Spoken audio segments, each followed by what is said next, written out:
नमस्कार, मैं हूं आलोक मेहता। एडिटर्स आई में आपका स्वागत है। हमारा अनुरोध है कि आप एडिटर्स आई देखें, लाइक करें, सब्सक्राइब करें, मित्रों को ग्रुप्स को फॉरवर्ड करें और उनसे भी आग्रह करें कि वे भी सब्सक्राइब करें ताकि अधिकाधिक दर्शकों तक नियमित रूप से हमारी बात पहुंचे और उनकी राय, आपकी राय कमेंट्स के रूप में हमको मिलती रहे। भारत के प्रधानमंत्री, पूर्व प्रधानमंत्री डॉक्टर मनमोहन सिंह ने कैसे कह दिया कि मैं आत्महत्या कर लूँगा यदि आप जो कह रहे हैं।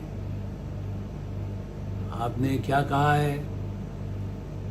एक ऐसे संवाद जिसमें वो कहें कि मैं सुसाइड कर लूँगा, ये बात एक तो बहुत ही गंभीर एक उनका उदाहरण कोटेशन सामने आया है। और ये भी उनकी तरफ से जो कहते हैं कि मुझसे ऐसा कहा। आप समझ रहे होंगे आज के 2 दिनों से विवाद बिल्कुल सामने आ गया है।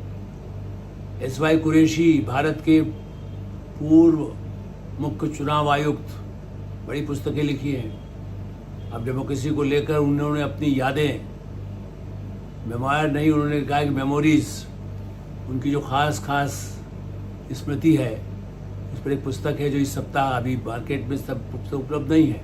मैंने आज ऑर्डर किया तो पता चला वो तो मुझे अगले हफ्ते ही मेरे हाथ तक पहुंच पाएगी। लेकिन हाँ, 16-17 तारीख को इस हफ्ते के अंत में उसका वो पब्लिकली उसका फंक्शन के साथ, जहाँ तक मेरा ख्याल है, रिलीज़ हो जाएगी। मार्केट में 17 के बाद उपलब्ध होगी। लेकिन उसकी कुछ बातें उन्होंने जो भी, जैसे कई बार पब्लिशर बाहर पहुंचाते हैं कि इस किताब में क्या महत्वपूर्ण बातें हैं। फिर टीवी के इंटरव्यूज़ भी 1-2 ऐसे आ गए जिसमें कुरैशी साहब ने कहा कि ऐसी घटना हुई जब वो मुख्य चुनाव आयुक्त थे भारत के। उस समय प्रधानमंत्री डॉक्टर मनमोहन सिंह, एक ऐसा विवाद था जिसमें मंत्रियों के साथ चुनाव आयोग के मतभेद बहुत गहराए और गंभीर विवाद की स्थिति पैदा हो गई। बात थी 2012 की, जो कुरैशी साहब लिखते हैं, किताब में लिखा है। जो किताब अभी मैंने पढ़ी नहीं है, लेकिन उसके अंश जो सामने आए हैं उसी को मैं, जो विवाद बना है कि क्या ऐसा कह सकते हैं, क्यों कह सकते हैं संवेदनशील प्रधानमंत्री मनमोहन सिंह। और वो तो बड़ा, मतलब उन्होंने कई चीज़ों में बड़ा स्टैंड लेने की उनके बारे में माना जाता है।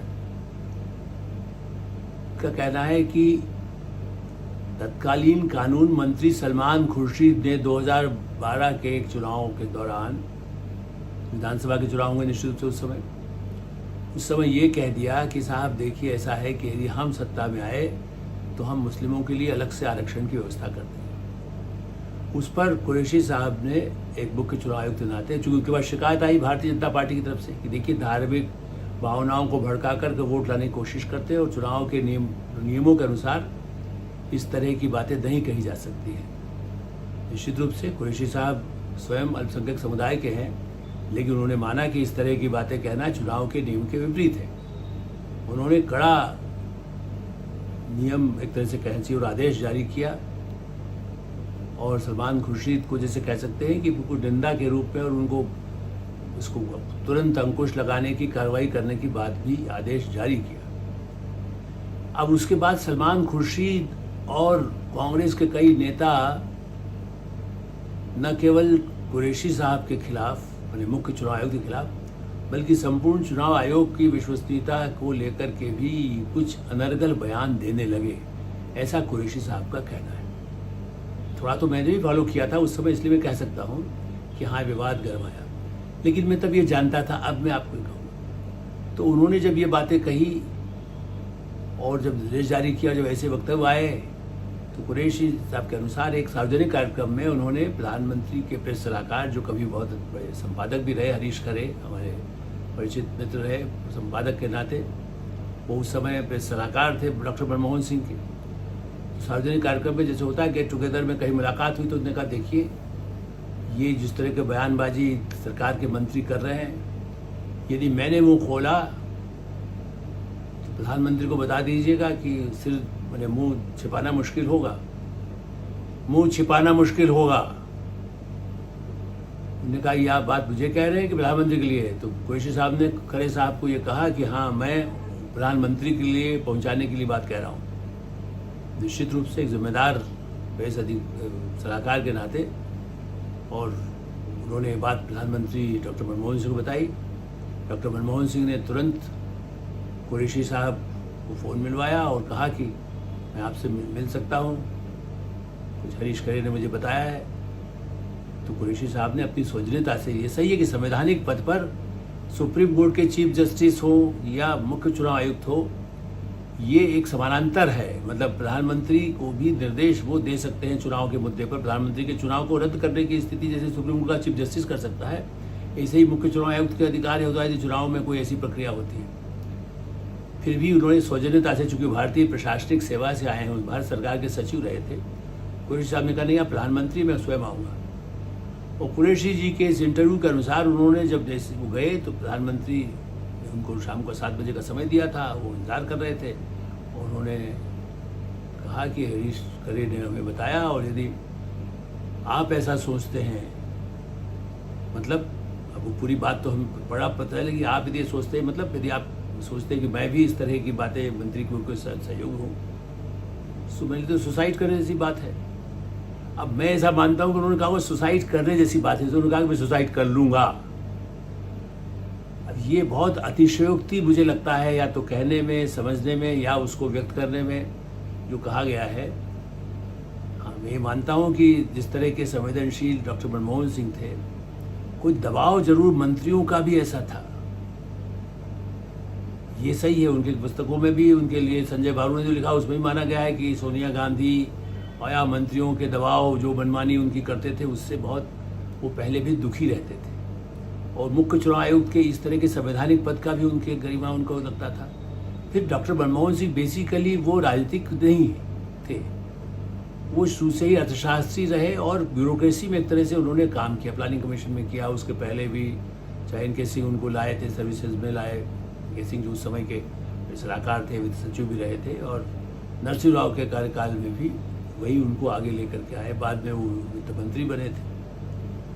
ऐसी स्थिति में डॉक्टर मनमोहन सिंह राजनीतिक नहीं होने के नाते वो जल्दी उनको तकलीफ हुई, और वो किसी को, जहाँ तक मैं मानता हूँ कि वो अपने विरोधी पक्ष के नेताओं को भी ज़्यादा आहत करने की स्थिति में नहीं रहते थे, या उनके स्वभाव में नहीं था, ये कह सकते हैं। दूसरा, ये कहा जाता है कि भाई वो अपनी सत्ता में, कुर्सी में बने रहने के लिए किसी से, जिसको कहते हैं ना कि कोई झगड़ा मोल लेना नहीं चाहते थे, सामान्य भाषा में कहते हैं पंगा नहीं लेंगे किसी से, पंजाबी में कहा जाता है भाई पंगा मत लेना।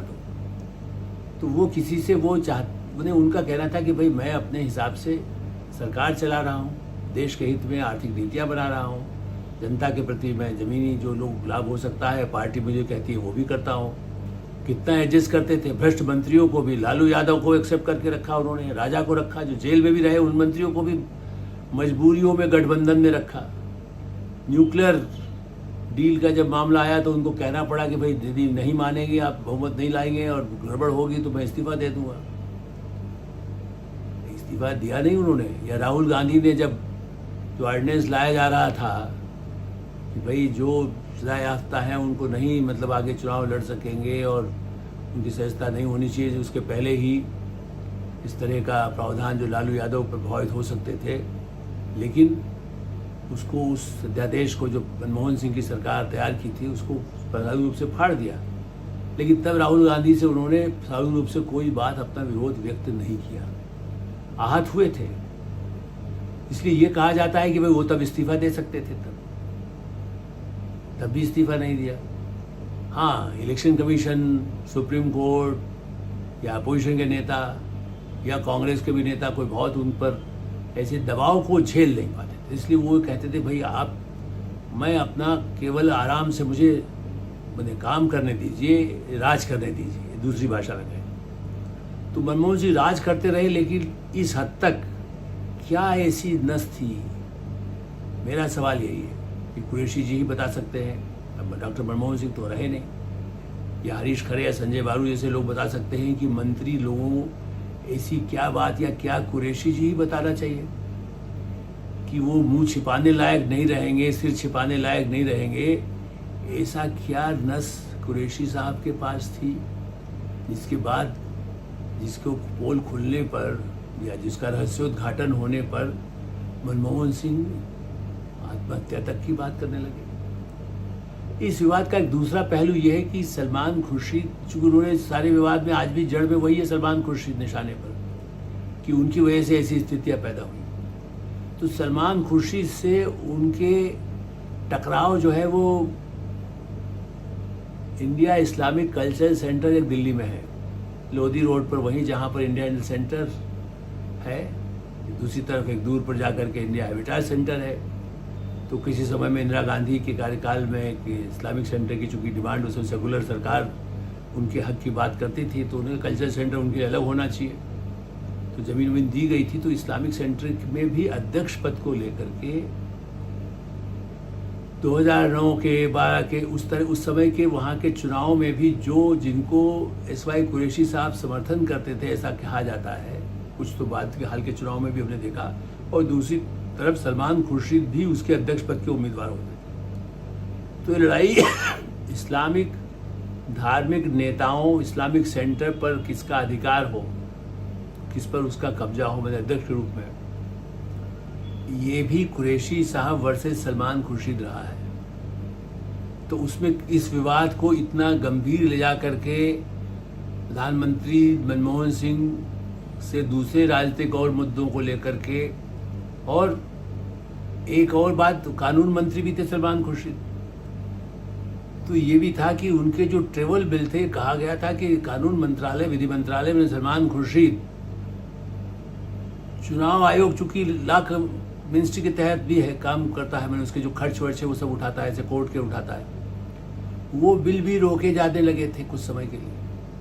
उससे भी कुछ नाराजगी इलेक्शन कमीशन को या कुरैशी साहब को थी।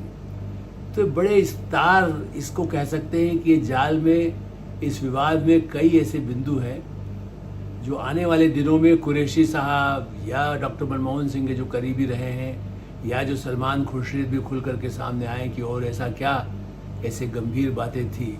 सबसे अधिक तो यही बता सकते हैं कुरैशी साहब कि इनके पास क्या ट्रम्प ऐसा कार्ड था कि मनमोहन सिंह आत्महत्या तक की बात करने लगे और उनको मुंह छिपाने के लिए जगह न मिले। जवाब आने वाले दिनों में हमें प्रतीक्षा करनी पड़ेगी। एडिटर साहब में हम विराम देते हैं। एडिटर साहब देखते रहें, लाइक करें, सब्सक्राइब करें, मित्रों को उसको फॉरवर्ड करें, और आपकी कोई राय हो तो अवश्य अवगत कराएं। धन्यवाद, नमस्कार।